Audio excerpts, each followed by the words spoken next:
Sorry, boss, but this is as far as we go. A simple camp sits on the desert sands. The band of brigands who encircle the fire look out into the distance, fear writ large on their faces.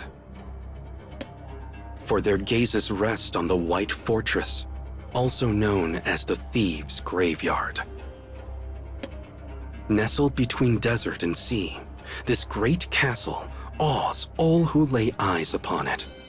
Countless men have snuck inside in search of treasure.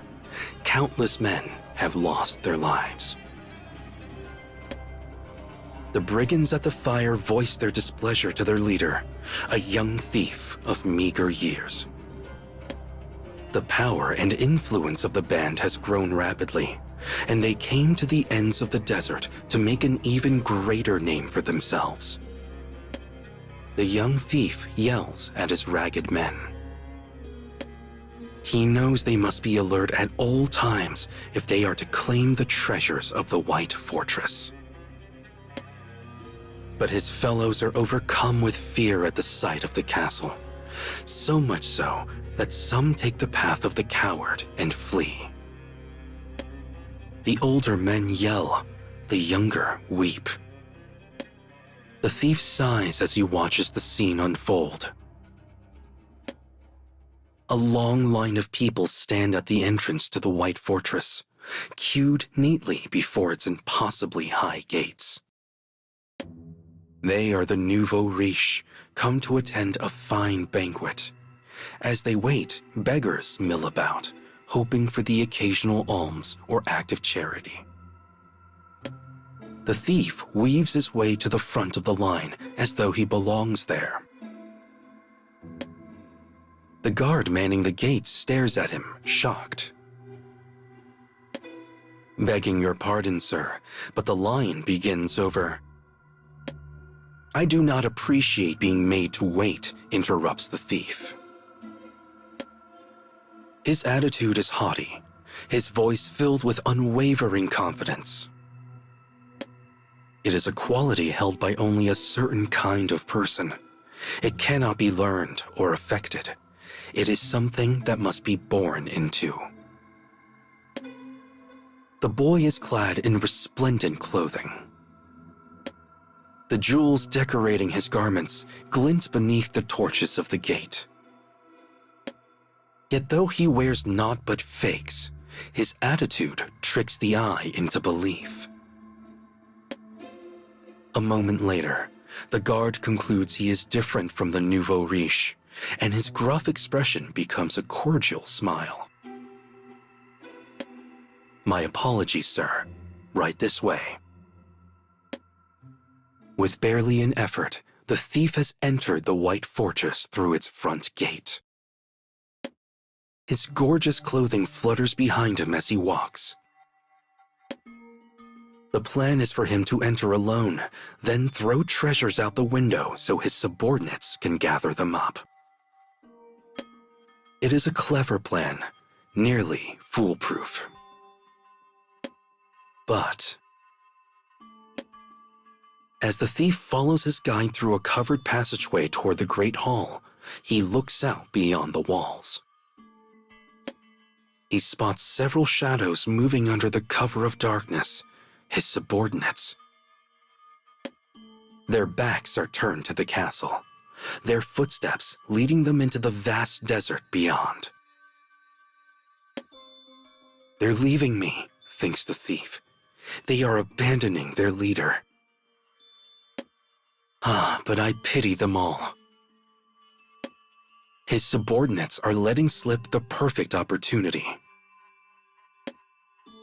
Once, long ago, a person called the King of Thieves caused much chaos throughout the continent. Though said to have been the greatest outlaw to ever live, even the King of Thieves had not been able to conquer the White Fortress. Eventually, the king vanished, becoming the stuff of obscure legend. The young thief believes that if he can steal the treasures from this fortress, he will claim the title of King of Thieves for himself. A chance like this will not come again. As the thief enters the great hall, he finds himself surrounded by corpulent men and women. It is not only the nouveau riche in attendance today. Royalty from neighboring countries are here as well. All wear their most wonderful clothing and jewels. All work tirelessly to seem superior to their neighbor. The thief knows these foul creatures garbed in finery seek only to enrich themselves. But as he moves from the great hall to the banquet and then on to the gossipers in the courtyard, they all treat him with dignity and respect. Not a one realizes his true face. The thief steps into the secret underbelly of the castle, leaving the fervor of the feast behind. The corridor is dark. No light penetrates its inky depths. The life he sensed earlier fades as the castle begins to show how it gained the name of Thieves' Graveyard.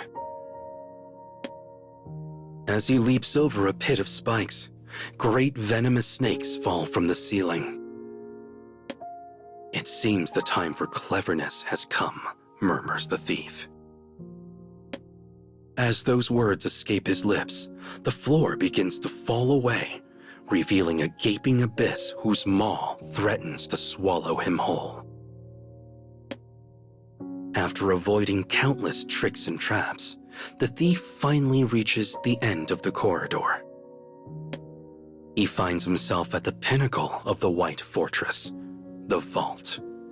It is a place unseen by human eyes since its construction.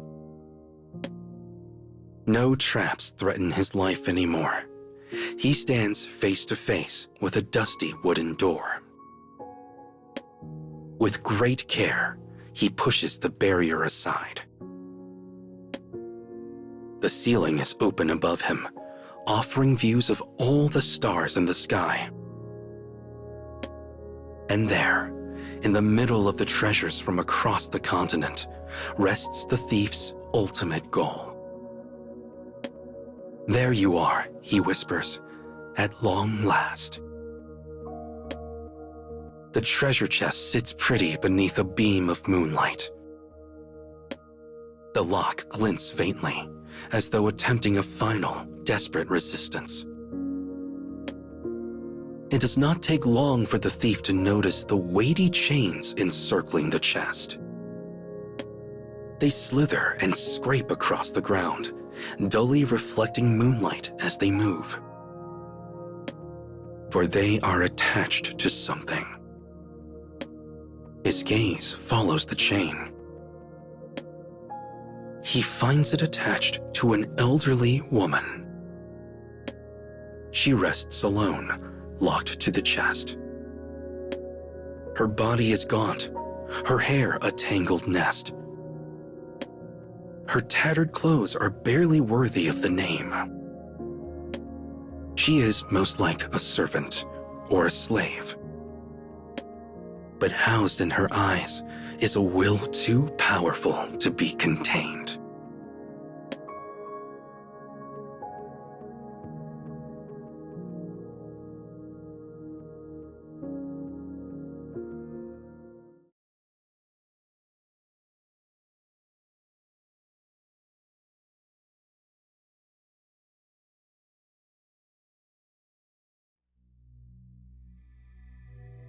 The White Fortress, the Thieves' Graveyard. The young thief has risen to its challenge and now finds himself facing a slave chained to a chest. Yet he pays this other person no mind, instead drawing his knife. The only sound in the quiet vault is the scrape of metal on metal. He breaks the lock without even the slightest effort. The chest is crammed full of treasures from across the ages. Mirrors made of polished stone, silver spoons, staves adorned with animal heads, and thousands of other impossible things. If the thief collected all the items he had stolen in his life, it would not begin to equal the value of the riches before him. He feels as if he might topple into the chest and never emerge.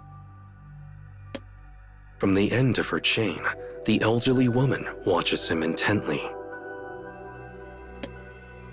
This much treasure will permit him to make a glorious name for himself and assure his subordinates come crawling back.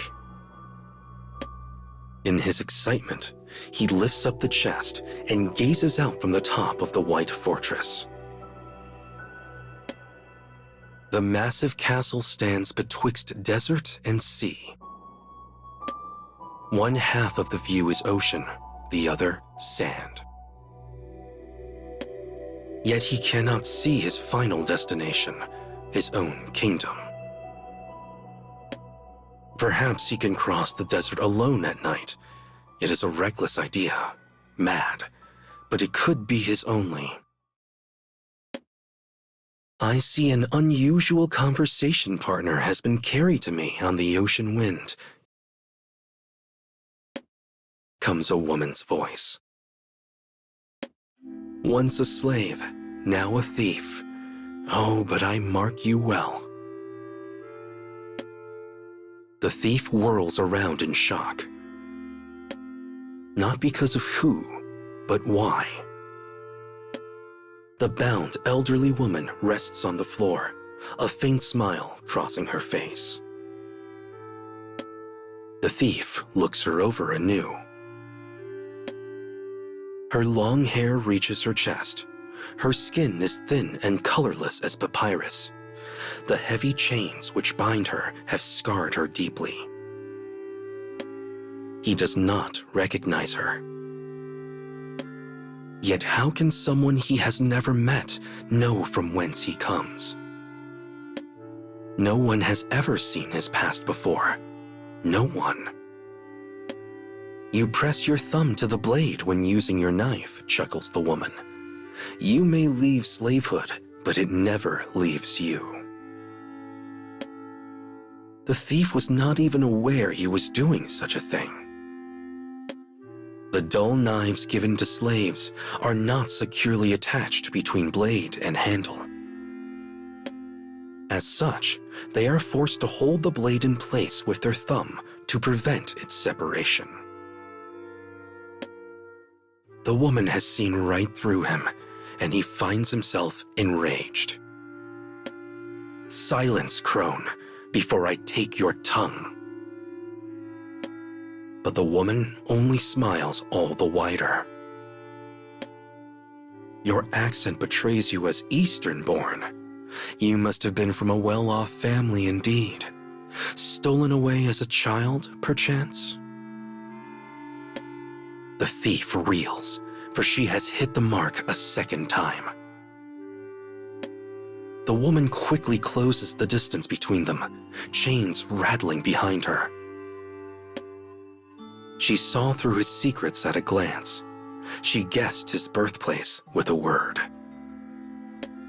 She is like a djinn from some cradle tale. One whose form is ever-changing so they might confound humans. The woman moves to the thief's side and gently runs a hand over his clothes. Be not afraid, she says. What you see is but a trick, and it is not the doings of a djinn. Hearing her read his mind again makes the thief want to cover his ears. She has hit upon his secret, the one he buried years ago and has spent his whole life hiding with a desperation bordering on madness.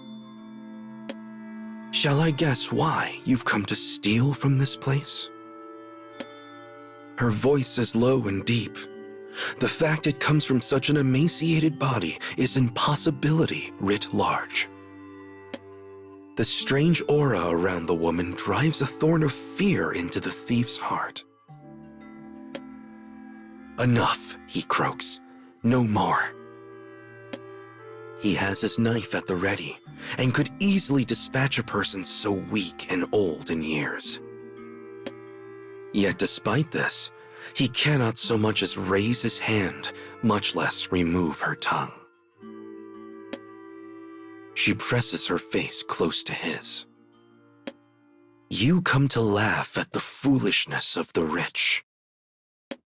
He takes a step back, stumbles, nearly falls. But you have one more motive. The true reason is, no, stop. The thief cannot bear another word. Memories of a past he'd kept hidden for so long were now revealed. They threatened to crawl out from the confinement of his mind and spill across the floor like insects. The next thing he knows, he is falling, a cold sweat clinging to his entire body. As the thief crumples to the ground, the woman stands to her full height. Take me with you. I can help. She lifts arms still bound by chains and urges him to cut her free. The thief looks up. Were he to sever her bonds, what would happen to him? Your companions have deserted you, and you cannot cross the desert alone. The woman speaks sooth. The nighttime sands are a world of death. One step in the wrong direction dooms a person to wandering a formless labyrinth until the sun claims them. Perhaps this is the reason the White Fortress earned its other name. Very well, replies the thief at last. Knowing he has no choice, he agrees to cross the desert with the woman. He cuts her free quickly, using skills gained from severing rope countless times as a slave. The woman relishes her freedom, inhaling a lungful of salt and sand. Now, she says, let us begin our journey of salvation. She throws down her lengthy chain from the top of the castle, and the two of them use it to abandon the place. Inside the fortress, the party carries on, its guests none the wiser to the miracle which has just occurred.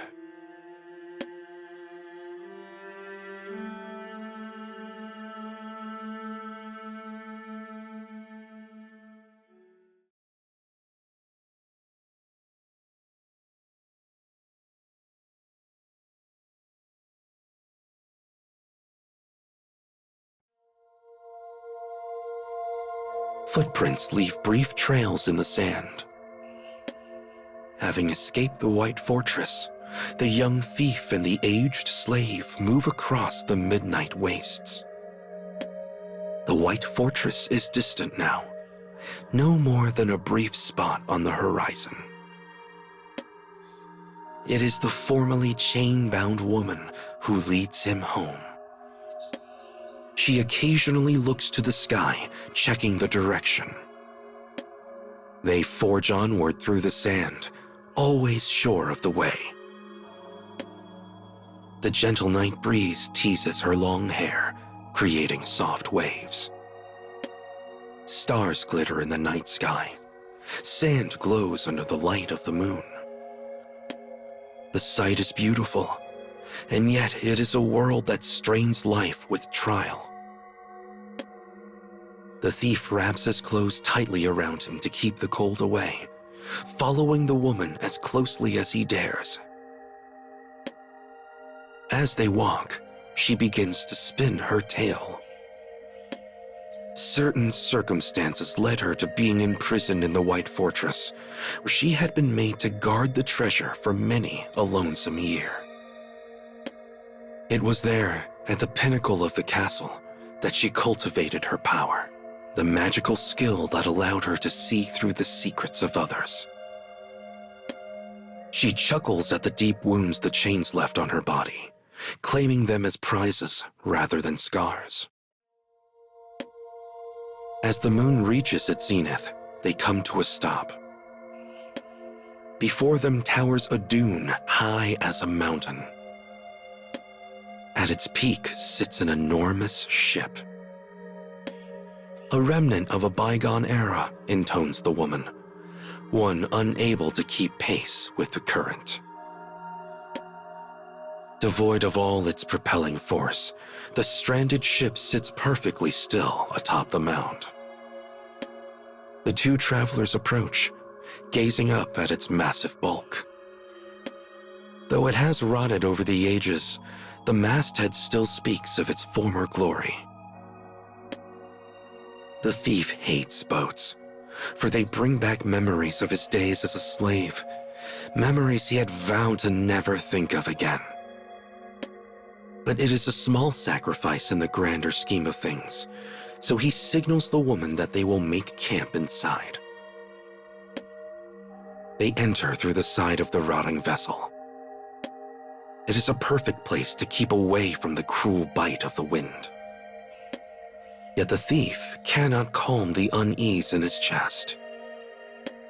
He rips boards from the side of the ship and sets them aflame, as though attempting to burn his memories away. But after a moment of staring at the fire, he realizes something has changed. The woman is gone. And she is not the only thing missing. The chest he took from the castle has likewise vanished. The young thief hates nothing more in the world than being stolen from. His eyes glint like an animal's as he scans the area. Suddenly, he hears a small laugh. Shall we continue where we left off in the vault? The thief looks in the direction of the voice and finds the woman. The chest rests at her side. She looks down at him gleefully from the bow of the stranded ship, then opens the chest and begins rummaging through its contents. I promise to help you, and help you I shall. Now, let us trace our steps back to your sealed memories. She thrusts her arm into the chest and emerges with treasures. Silverware encrusted with tiny jewels, incense burners with floral patterns, paintings that fit in the palm of her hand. She pulls forth countless trinkets given as gifts from foreign countries, and the thief finds each and every one of them familiar. These are all valuable trade items, says the woman, ones which have crossed the sea itself to be here. And it is the worthless slaves who carried them. The life of a slave is cheaper than any trinket. And the thief's spirit had been broken after his prolonged treatment as something less than human. You still have things about your past to tell me, don't you, boy? The woman sticks her hand into the chest again. Regretting his decision to bring her along, the thief clambers up the ship, hoping to shut her mouth for good. He is one joist away from being able to leap at her. But then the woman produces a ceremonial sword, almost as if she had been waiting for his arrival. The blade is rusted, having long ago been sullied by the blood of another. Everything was taken from you as a slave, so you found the evil and tore it out by the root. His dignity as a human being, the smile of the one to whom he owed his life, all this and more had been stolen from him. The thief recalls how it felt when he took his master's life, an act done in the hopes of reclaiming what he had lost. But nothing came back to you, sighs the woman, and so the slave became a thief. So I could be the one doing the taking. False clothes cover the truth of who he is. And now this woman is peeling them back one layer at a time. She stares at the dumbstruck thief in the belly of the ship and produces her next treasure. It is a verdant gem that shines peacefully under the moon. Its delicate glow is almost hidden by the bright glint of its gold etching. You and this gem are much alike. She smiles at the thief, the false gem who has hidden himself in affectation. You hate being stolen from, and so steal from others instead. You fear loss, so you hoard all you can. Yet all the stolen treasures in the world will not save you. Instead, they will burden you, bending your back little by little until they finally crush you under their weight. The thief cannot listen to anything else she has to say. She has pulled back the cover on every falsehood that armors him, revealing the truth he so desperately wanted to hide. He adjusts his stance on the beam. As the woman reaches for the final treasure, he grasps the knife at his hip. For he will not permit her to steal any more of his secrets.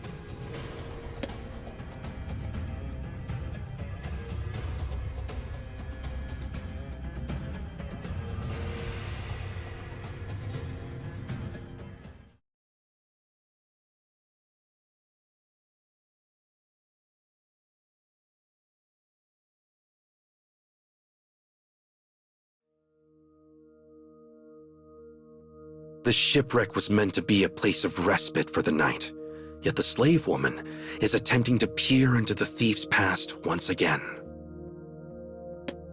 Enraged, he leaps from the beam onto the bow where she awaits. Memories of when he was a slave, a past he tried so hard to suppress. The reason he steals treasure, the reason he collects things of value. She boldly stripped the thief bare of the falsehoods that swaddled him, and is now attempting to drag what lies within into the light. There is only one way to silence her: taking her life. On the bow, he sees moonlight filtering through golden cloth. The woman is dancing atop the deck, her ragged dress fluttering around her. Seeing this, a sense of nostalgia overcomes him. Deep, deep in his memories, he sees the slave girl, the one who took his hand and smiled at him throughout his days of pain. The woman's expression is achingly reminiscent of the girl's, even though they look nothing alike. The thief can stand no more. What you take from others are but fakes, says the woman as she writhes. You use them to create a self that does not exist. She tosses the golden fabric over the side of the ship. You are just like them, like the rich we so despise. You are a corpse that does nothing but take. Shut up. He must kill her. He must. Before everything he has built for himself crumbles to ash and blows away. He grips his knife, nicked blade and all, and charges the woman with the force of an arrow. Just as he did when he saved the girl. Just as he did when he took the captain's life. But she sees right through him. She lazily sticks out an arm to ward him off, then extends a foot to trip him off the edge of the deck. He falls with a fearsome scream, rolling over and over down the uncaring face of the dune, before slamming into a rock and passing out. The woman gazes down at him with kind eyes. "And now I have stripped you bare, my fellow thief," she murmurs. She leaps gracefully from the deck. The moon has hidden itself away from the approaching sun.